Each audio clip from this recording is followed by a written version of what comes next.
Boa noite a todos, muita paz. Vamos hoje falar sobre o Brasil e o Espiritismo. Toda nação, todo povo tem uma missão específica no mundo. Tudo trabalha interligado e em harmonia, igual ao nosso corpo. O nosso corpo tem órgãos que trabalham fazendo a sua função específica. Se um desses órgãos não funcionar, a nossa saúde não será boa. E no contexto mundial, o Brasil tem a sua missão específica. Qual é a missão específica do Brasil? O que Jesus espera de cada um de nós brasileiros? Qual é a expectativa do mundo espiritual em relação à pátria do Cruzeiro? Em 1938, Humberto de Campos escreveu um livro chamado Brasil, Coração do Mundo, Pátria do Evangelho, psicografado por Chico Xavier, onde ele fala da organização da história do Brasil com o acompanhamento de Jesus e de Ismael, que é o anjo da guarda do Brasil.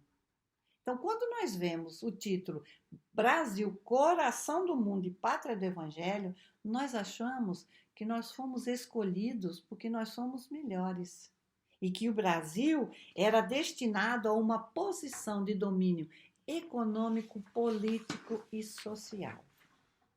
Só que nós vamos ver que no plano divino não existe privilégios. E nós não somos melhores do que ninguém. Nós somos aqueles espíritos que reencarnamos no Brasil por necessidade de aprendizado. Nós precisamos aprender.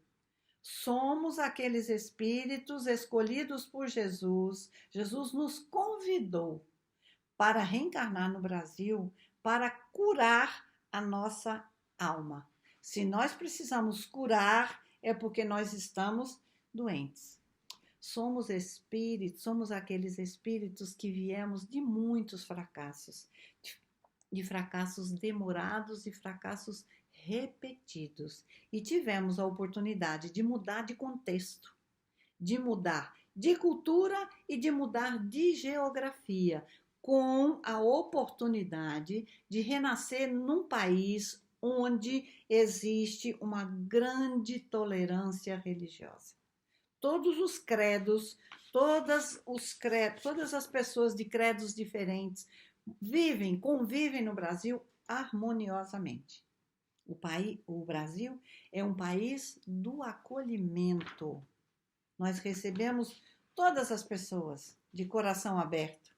Recebemos as pessoas, o Brasil nos acolhe como uma grande escola, porque nós temos que aprender o alfabeto da fraternidade. O Brasil nos acolhe como um grande hospital, curando os nossos males, os nossos vícios, as nossas culpas que nós trazemos das nossas encarnações do passado. O Brasil é uma grande oficina que nos dá a oportunidade de nós trabalharmos no bem, com a supervisão dessa doutrina espírita que nos ajuda tanto para que nós possamos treinar, essas habilidades que estavam viciadas no outro contexto, nas outras encarnações que nós tivemos. Então, nós temos sim muito o que aprender. E temos que aproveitar essa oportunidade de reformar o nosso caminho e evoluir, cumprindo cada um a sua tarefa. O Brasil tem a missão da espiritualização, porque este é o lugar destinado a todos os doentes que vêm cansados de tantos erros e de tantos enganos. É aqui o lugar onde nós nos reencontramos. Nós temos a sensação, às vezes, quando vemos alguma pessoa, que nós já nos conhecemos. E nós realmente nos conhecemos. Nós já nos vimos muitas vezes. E nós temos essa bênção de reencarnar no Brasil Porque se nós reencarnássemos de novo na Europa de onde nós viemos, nós iríamos cometer os mesmos erros, nós iríamos cometer as mesmas bobagens que nós estávamos cometendo lá. Tivemos a oportunidade da mudança até de lugar. Percebem a oportunidade que Deus nos deu, que Jesus nos dá em renascer no Brasil? Se é escola, a gente aprende. Se é hospital, a gente se cura. Se é oficina, a gente trabalha. E ainda nós temos a grande oportunidade de conviver dentro de um lar. Aí sim, para aprender. Então, temos todas as oportunidades, temos todas as ferramentas, temos todas as instituições, escola, empresa, trabalho, tudo para que a gente possa melhorar. Melhorar a cada um de nós para que o coletivo possa melhorar. Muitas pessoas pensam que porque a árvore do Evangelho foi transplantada da Palestina para o Brasil, que o Brasil será um país espírita. Mas nós sabemos que isso não é verdade. E nós não conseguimos fazer com que o Brasil seja espírita. Sabe por quê? Porque nós não conseguimos nem fazer com que os nossos filhos sejam espíritas. Nós trazemos para a evangelização enquanto pequenos, mas quando eles chegam na adolescência, eles escapam. E nós temos que respeitar, porque cada um precisa estar aonde melhor lhe convier para o seu aprendizado. É melhor que ele seja um bom católico do que ele seja um mau espírito. Então, nós não precisamos ser espíritas para melhorar o Brasil. Nós precisamos, sim, seguir os preceitos de Jesus, os seus ensinamentos, resguardando princípios de honestidade, de solidariedade, de fraternidade, de respeito e de boa vontade. E principalmente de amor ao próximo. O Espiritismo é uma ciência filosófica de consequências morais. Nós temos um compromisso com a nossa própria consciência para sermos agentes dessa transformação. Nós ainda vamos conseguir ser exemplos do Cristo na Terra, com todas essas oportunidades que nós temos. Espíritos luminosos reencarnam no Brasil para estimular o progresso coletivo. Mas um espírito só não vai fazer a transformação. É preciso que cada um de nós se reforme. É preciso a reforma de todos. Ser espírita significa ser responsável pelos atos, pelos gestos, pela atitude, pela fala. E nós somos responsáveis como espíritas? A missão é transformar almas, praticando caridade, valorizando verdade, caminhando rumo à transformação. Treinando todos os dias, experimentando, fazendo parte de uma nação para assegurar a revivescência do Evangelho além do nosso lar, para os nossos grupos, além dos grupos sociais, além da nossa nação, porque a mensagem do Evangelho é para o mundo. Então vejam que quando Humberto de Campos chama coração do mundo, nós podemos aí fazer uma comparação. O que é que o coração faz? Bombeia sangue para todas as células que existem no corpo. E qual é o nosso papel? Espalhar o espiritismo para o mundo, como agentes de transformação, todos nós juntos. Nós somos coparticipantes. O Brasil não são eles, o Brasil somos nós, porque tudo que acontece de ruim, nós atribuímos aos outros, àqueles que têm responsabilidade de comando. E não, a responsabilidade é nossa. Está na hora de nós despertarmos. Está na hora de acordar e ter a consciência dos nossos deveres como brasileiros. Porque nós precisamos saber o que nós realmente queremos para poder escolher quem vai nos representar com consciência, com responsabilidade, com sabedoria. Cada brasileiro faz parte da jornada da cristianização e da transformação interna. E a gente sabe que transformar é uma coisa que a gente tira de letra. Nós todos sabemos que a coisa mais fácil que existe é nos transformar. Se você tem dúvida, pergunte a seu marido, pergunte a seu filho, e eles vão nos dar uma avaliação da nossa transformação. Você não é espírita, minha mãe. Não é isso que nós ouvimos? Então, nós tentamos tanto reformar, nós tentamos tanto mudar, mas nós ainda não conseguimos, porque nós estamos na transformação. Nós vivemos uma transformação. E aquilo que é velho já não nos serve mais. E aquilo que é novo ainda não está pronto. Nós estamos nessa transição. Então fica difícil. E nós não podemos julgar. Então, antes de olhar se a missão está se estabelecendo lá fora, nós precisamos olhar dentro de nós, para ver se a transformação está acontecendo dentro de cada um de nós. Qual é o meu comportamento em casa, no centro, na rua, no trânsito, no meu trabalho? Qual é o meu comprometimento com os trabalhos que eu faço? Não só na casa espírita, com o trabalho que eu tenho da minha profissão. Qual é o comprometimento que eu tenho? Eu me reciclo? Eu estou sempre atualizado? Eu estou sempre dando o melhor?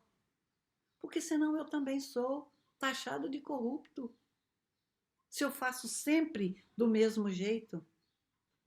Se eu me comprometer com a minha profissão, eu estou exercendo a minha cidadania. Em mim, o Brasil é coração do mundo e pátria do Evangelho?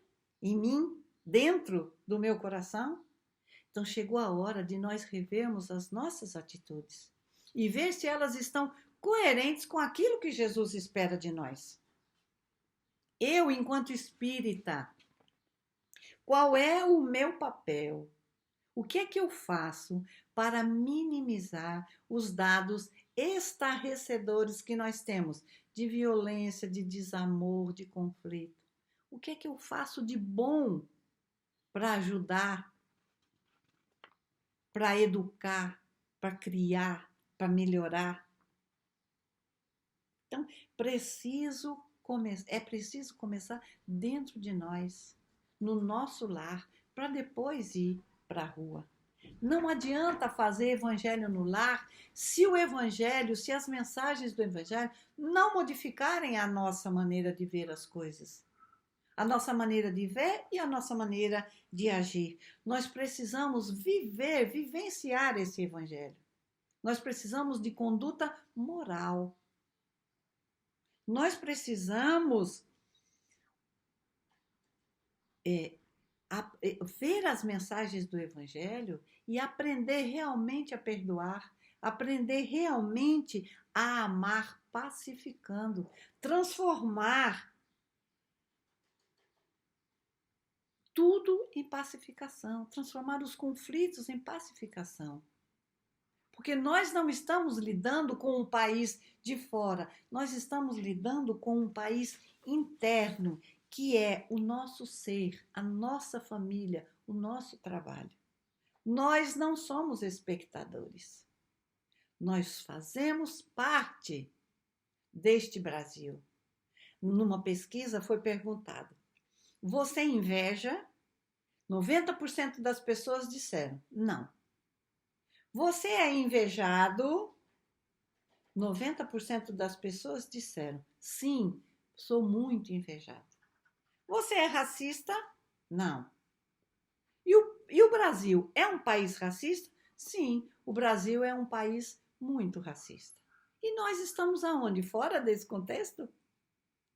É esse papel que nós precisamos enxergar. Nós precisamos olhar para nós e vermos que nós fazemos parte integrante dessa transformação. E nós precisamos ser os espíritas do dia a dia, aquele espírita que se reconhece pela transformação interior e pela revolução moral. Aquele espírita que luta consigo mesmo todos os dias para fazer com que o homem velho morra e fazer com que o novo renasça. Difícil? Muito difícil. A terra que nós temos que regenerar é o nosso coração. O nosso coração precisa de paz, o nosso coração precisa de amor.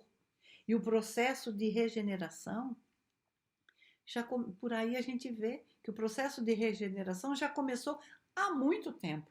E ele ainda vai demorar bastante tempo para se instalar, porque até que cada um de nós se reforme, cada um olha para dentro de si e vê o tanto que precisa melhorar, para ver quando é que nós vamos chegar no mundo de regeneração. Porque, como nos diz Paulo Freire, a educação não muda a sociedade. A educação muda os homens e os homens mudam a sociedade. Então, cada um de nós é parcela importante nessa transformação. Nós vivemos num mundo moral que tem leis de responsabilização. Cada um prestará conta dos seus atos. Todos nós vamos aprender a lei da fraternidade universal. Nós vamos aprender a amar o outro, seja ele quem for, acolhendo as diferenças, aceitando e recebendo o outro como ele é, sem julgamentos e sem preconceitos, com amor no coração. Nós precisamos aprender a ajudar o crescimento moral do outro e fazer conscientemente a nossa parte, esquecendo o jeitinho brasileiro e cumprindo as leis, para que se estabeleça em nós a cidadania, a dignidade, a ética e a justiça.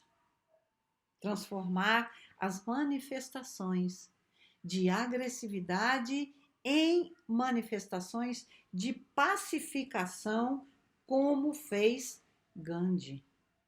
Temos que ser atuantes. Gandhi comandava uma nação e nós precisamos começar dentro da nossa casa.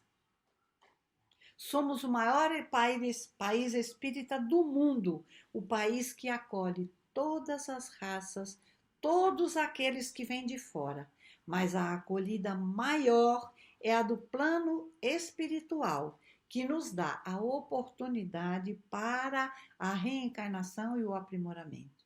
O Brasil aceita todos os espíritos falidos, todos aqueles que já faliram e que vêm sofrendo de encarnação em encarnação. E o Brasil dá. A missão do Brasil é essa: dar oportunidade para que nós nos curemos. Então, nós vamos lembrar só de alguns espíritos que já se reergueram, que já se regeneraram no Brasil. Longinos. Longinos foi o soldado que enfiou a lança no peito de Jesus no dia da crucificação. E depois de muitas encarnações, de muitos sofrimentos, foi convidado por Jesus para reencarnar na Terra como Dom Pedro II. Anchieta, logo que o Brasil foi descoberto, Anchieta, um o espírito infeliz, sofredor de outros tempos, também foi convidado a trabalhar no Brasil e depois, mais tarde, ser Fabiano de Cristo.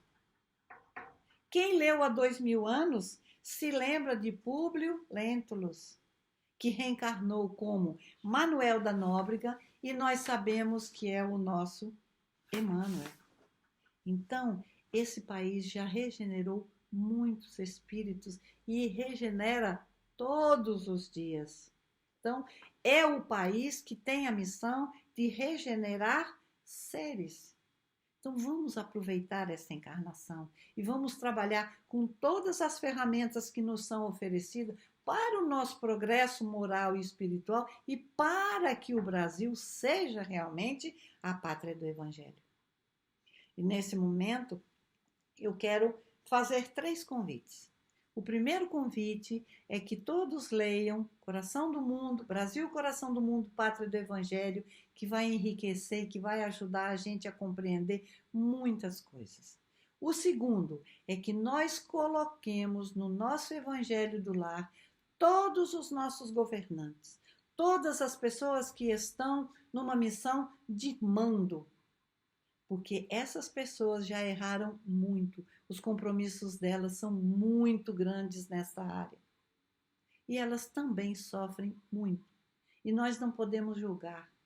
Nós temos que orar para que a espiritualidade maior, para que Jesus, para que o anjo Ismael possa ajudá-las a enxergar os melhores caminhos. E o terceiro convite que eu faço a vocês é para que vocês fechem os olhos e mentalizem o mapa do Brasil com todos os seus estados. Vamos nos dar as mãos e vamos pedir a Ismael, que é o anjo da guarda do Brasil, e a Jesus, que é o nosso governador, que é o nosso irmão maior, para que eles nos mostrem o nosso dever, a nossa missão, aquilo que nós precisamos fazer para que o Brasil seja um Brasil melhor. E nós pedimos a eles que derramem sobre cada brasileiro as bênçãos da fraternidade, da solidariedade e do amor ao próximo, para que nós ajudemos o Brasil a ser coração do mundo e pátria do Evangelho. Que Jesus nos abençoe. Boa noite a todos e muito obrigada.